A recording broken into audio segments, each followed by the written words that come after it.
Oh boy. And we're back from not too long ago, literally a few minutes ago. No, it was Welcome like back. 30 minutes. We changed wardrobe. I'm ready for the pool. Min's ready to be sad in Virginia without without a pool. It's too Yeah, it's cold getting there. it's getting a little colder over here. But no, welcome to another episode of the Dental Dummies Podcast. If you don't know already, my name is Dr. Minh Nguyen, orthodontist, tooth moving extraordinaire, and you'll know my fellow co-host Joseph DiMarco, the money mover. The money mover. So I just keep thinking about John Cena because he's in my glasses. He's very motivating, He you just got know. these the meta glasses from Ray-Ban, who are not our sponsors by the way, but they're welcome to become one if they'd like. Sponsored by Ray-Ban and Rolex and Starbucks. We got all these multi-million-dollar sponsors. You just don't know about it. Does Case I, Co I count? wish we I would sell out for like a commercial where we could be like Starbucks, get your coffee black. Like, you know, that's all I do though. Like I feel like I don't do anything that exciting. Like I drink like black coffee and eat like Speaking of Starbucks, you know they actually have, people pay money into the app to accumulate their points and stuff. They prepay their coffee, so they actually have more capital in the apps than some banks in the country because people buy it through their phone. So they store the money like a bank. Have you heard of that? yeah, I do it. How do you think I paid for this Starbucks? I have like $1,000 in there. What are you talking about? There's no That was interest so though. good. I'm definitely, it's not something I'd recommend doing, but I get frustrated when I don't have money loaded in there. So I like, every once in a while, I put a couple $100 in there. It's just spiraled into an unhealthy side thing that I do. Oh my God. Oh Yeah. boy. But what are we going to cover today? What's the first topic, Joe? What do we got? Well, before, like, I guess to let people know, like, we're going to start adding doctors onto the podcast again and guests. I think Thursday we'll do another one and we'll probably get Jason McKenzie on there. He's a banker. He'll talk about like startups, acquisitions. We're going to be speaking together at Greater New York, so it'll be good to like pre-speak. I guess it's another thing. I'm speaking again at Greater New York. This is our fourth year. Is it our fourth or third year? Something like that. We've done this like 3 or 4 times now, where we've been speaking at a lecture at the Greater New York Dental Meeting, where you can get a bunch of supplies and stuff for pretty cheap. You won't see a booth for us there, but all of our reps will be there. We walk the floor just because they want us to pay like 20 grand for a booth, and then That's I, how I don't much it know. is for a little table? No, the little tables are like 3,000, but then you only have two people. And then like, what am I gonna do? Go to like two of my employees and say, hey, you sit here, and then they're gonna like me afterwards? Like, I don't want to do that. Okay. So, like, but like the big ones that like Bank of America and like Provide have, and like the Shine guys, they're like 20 grand or 30 grand for 3 days. And then I'm like, then I'd have to like go down and like follow doctors around and be like, come here, sign up. Because then I'd have to get my money back, shake them down. It would change our whole passive aggressive approach, I feel like, for me to do that. I don't know. Maybe one year I'll do it. I'll just start like shaking people down. Like I'll get like a sleeveless suit and walk around and shut up at my booth. You know?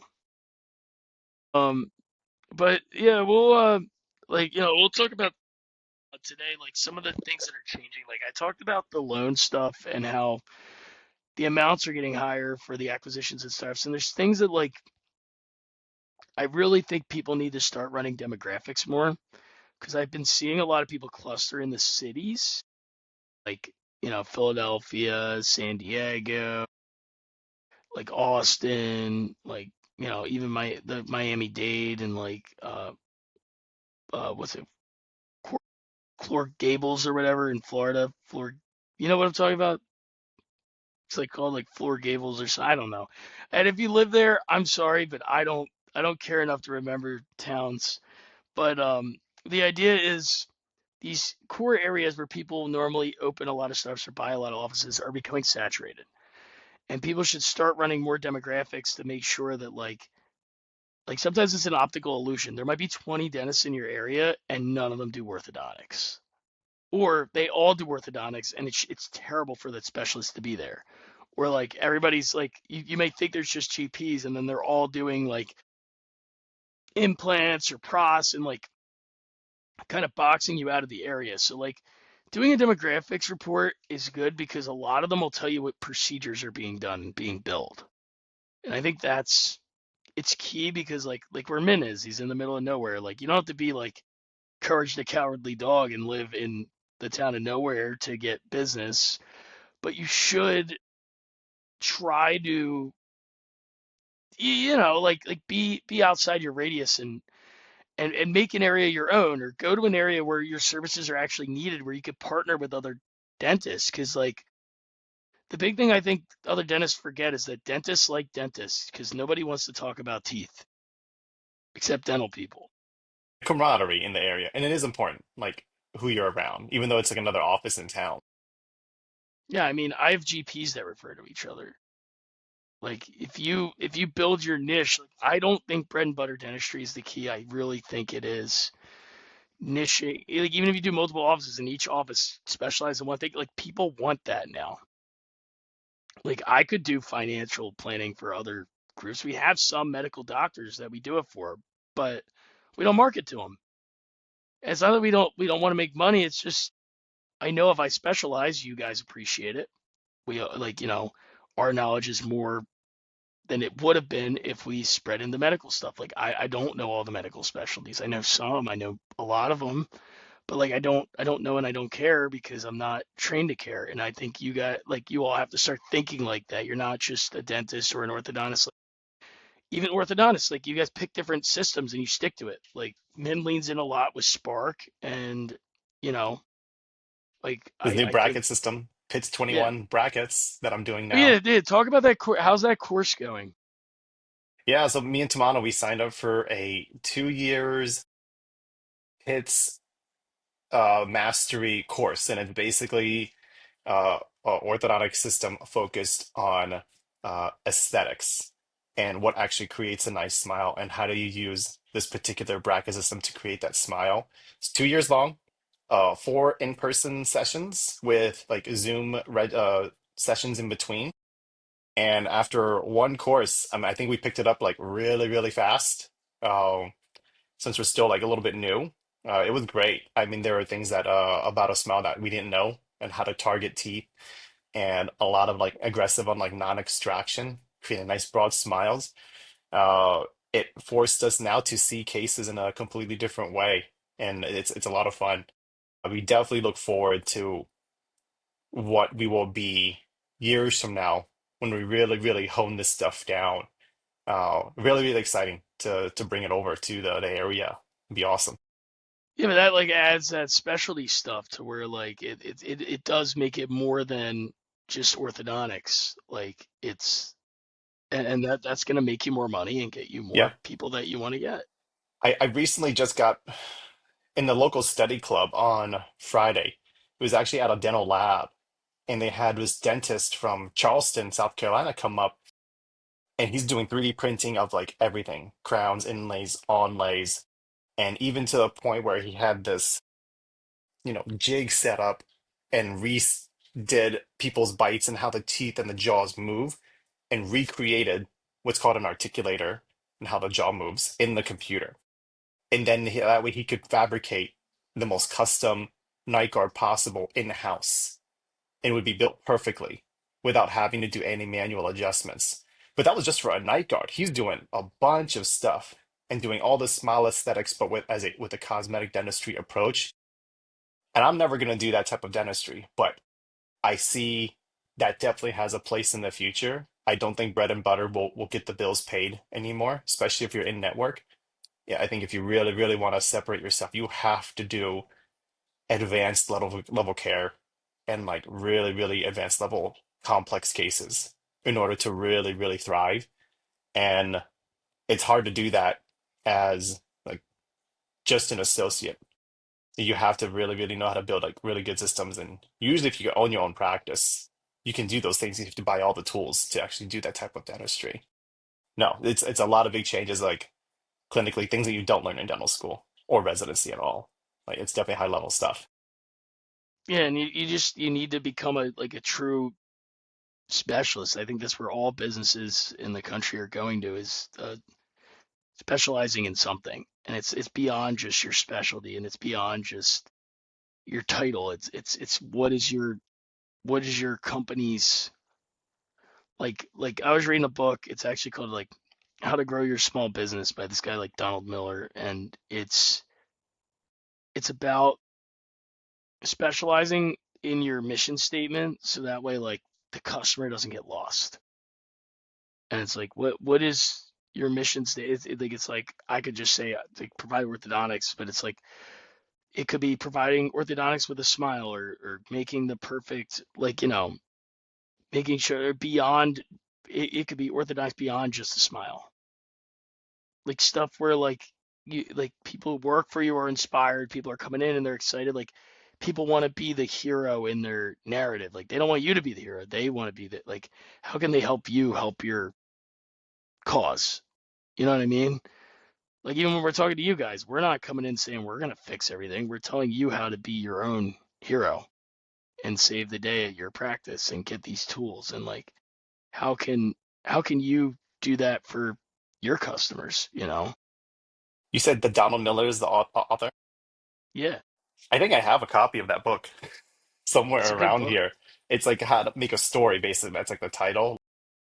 Yeah, how Creating to a grow your story small is it? business. Yeah, Yeah, yeah, yeah, yeah, yeah, yeah. Okay. but he's good, and it's like he even talked about like he specializes his thing in like specializing you, and like it's how do you make your customer feel like they're doing something better, because people don't want to buy shit once they know you're selling something, they just turn off their brain, they don't care, you need to help them personally grow or they don't care. How are you going to serve your business? Like orthodontic, like I can Google an orthodontist, I can AI it. It doesn't that's not exciting anymore. It's are you catering to the specific thing I'm looking for in orthodontist? And there's extra trainings, there's CEs, different types of marketing. Like like I was saying, like the Spark versus Invisalign versus Angel. Like they're all the same shit. Like I'll be honest, it's all the same. What's the other one? It's true. Smile something.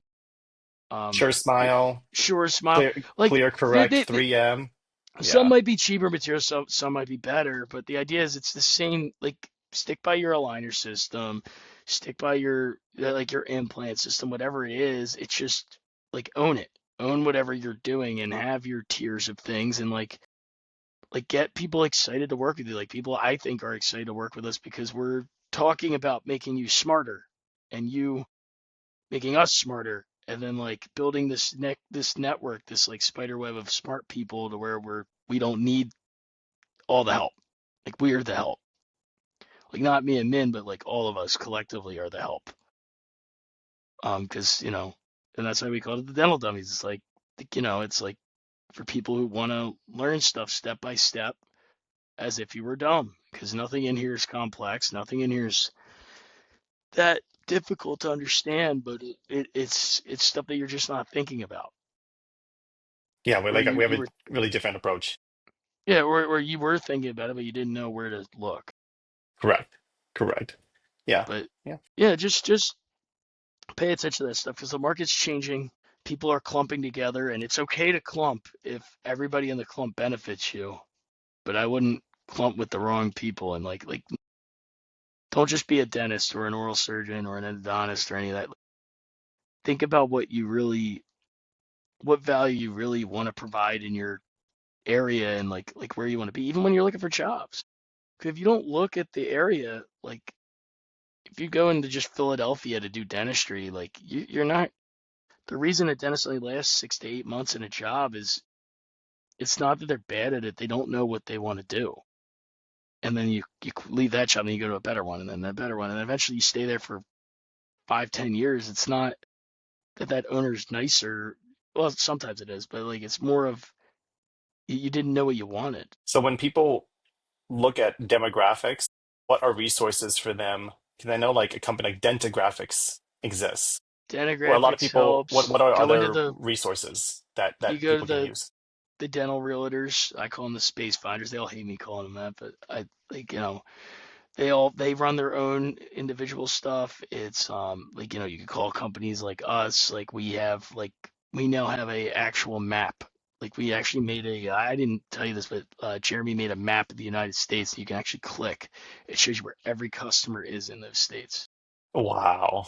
So like we won't show you the names of all of our customers in the states, but we know what person, what specialty, and generally like what procedures they're doing. And we're building this whole like live map that updates as people update their malpractice policies. So that way we can tell you exactly what procedures are being done. We're sick of relying on data that we don't think is always accurate. Because you guys lie. You say you're doing this, but then you're really doing that, or you say like because you don't know what you're doing. You'll say you're going to do all these procedures, and then you only end up doing implants. I don't want to say lie, but they just don't care. They either aren't paying attention or they're not updating the information. But we force them to update it with us, so like we have up to date info on like what everybody's doing. Because it's related to the malpractice carriers. They have to know like Like what you're I doing. make you tell me, Expanded even if you, services. yeah, Yeah. unless you're lying. But like most people don't Right. want to lie because if they get sued, they're screwed. So like we're making a map based on that, so that way we can better educate our customers on where they should work or live or like areas that are more supportive of those types of jobs. Because we didn't know that info. Nobody, I don't think anybody knows. There's 200 and I think 40,000 dentists in the country and 180,000 owned Right. practices. I don't know if you knew that. Mm-mm. So the I easiest asked way, Meta. yeah. So like I get the most a really common question is, did I do my own demographic studies? And it's like, yeah, I kind of did, but I think it'd be faster with either like Dentographics or using a space finder because or any like really honestly like health-based realtor, especially if they do a lot of dental like locations for you, they run the numbers as well. Like they out of good Most of them faith that have you'll the hire them. numbers, or Yeah, they they have things like demographics, and they have better yes, data because that's how they're finding your location. Like they don't want to put you in a bad spot because they want to sign you up for a 10-year lease so they can make good commission. that's right. Like they're incentivized for you to have a good space. That's why we like referring them first because like even though they are a commission profession, they survive if you're there for a long time. So they're one of the few ones, them and like the banks, where they're like the banks just want to get you a loan, sure, but like they want to get repeat business. Both like they make more money off of repeat customers, and it's hard since there's so many realtors and so many bankers. The way they all try to differentiate themselves is like, how can I make you a lifelong customer so I don't have to work as hard 10 years, That's move right. to another spot. So like they will linking up with those guys before you do stuff, you can get a lot of free information and then hire Denographics when you know what you're going to do, a startup or an acquisition. Cool. Yeah, some changes in startup space, upcoming guests, bankers, trying to get an interior designer to come in here. The one that designed MySpace would be awesome to get on the show, and some future doctors just to share their perspective on either acquisition, startup, entrepreneur stuff, or even maybe one. How about we can get one of your favorites that actually maybe does really, really well at a corporate office? I'm sure you have like a few in mind, Yeah, I just could to do share another that. I perspective, like what led them to not wanting to own. How about it really changes things up a little bit, I think would be good. Yeah, I could get a couple corporate doctors. I also think it might be good, like maybe we'll have a couple different ones on at the same time. Like a little panel. Not a like yeah, maybe not even like a panel, but like just having them ask different questions, like having them all give their answers to questions. Right.